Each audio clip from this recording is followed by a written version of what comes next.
હાર્દિક કુમાર છે। તો શ્રી કે.એમ. પટેલ વિદ્યા મંદિર બીડરમાં અભ્યાસ કરું છું। આજનો મારો પ્રોજેક્ટ પર્કોલેશન વેલ વિશે છે। પર્કોલેશન વેલનો પરિચય। પર્કોલેશન વેલ એ વરસાદનું પાણી અથવા વધારાનું પાણી જમીનમાં વિવિધ હેતુ માટે બનાવવામાં આવે છે। આ પર્કોલેશન વેલ વરસાદનું પાણીનું સંરક્ષણ કરવામાં અને કુદરતી જળચક્રની જાળવવામાં મદદ કરે છે। પર્કોલેશન વેલના ઉદ્દેશ: વરસાદનું પાણીનું સંરક્ષણ કરવું, ભૂગર્ભજળનું સ્તર વધારવું, પાણીનો વ્યવસ્થિત રીતે સંગ્રહ કરવો।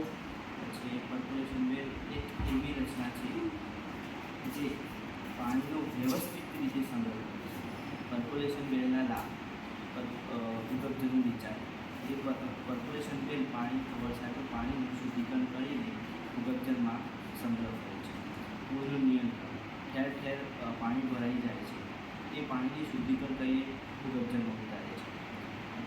માટીના ભેજમાં સુધારો: પર્કોલેશન વેલ દ્વારા જમીનમાં પાણી ઉતરે છે તેથી માટીમાં ભેજ થાય છે, ભેજનો વધારો થાય છે અને વનસ્પતિ અને આસપાસના સજીવોને એક પૂરતું પાણી મળે છે ભેજ।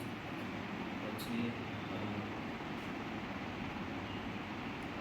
ઓછો ખર્ચ: તો આ પર્કોલેશન વેલ બનાવવામાં ખર્ચ ઓછો, જાળવણી પણ સરળ હોય છે।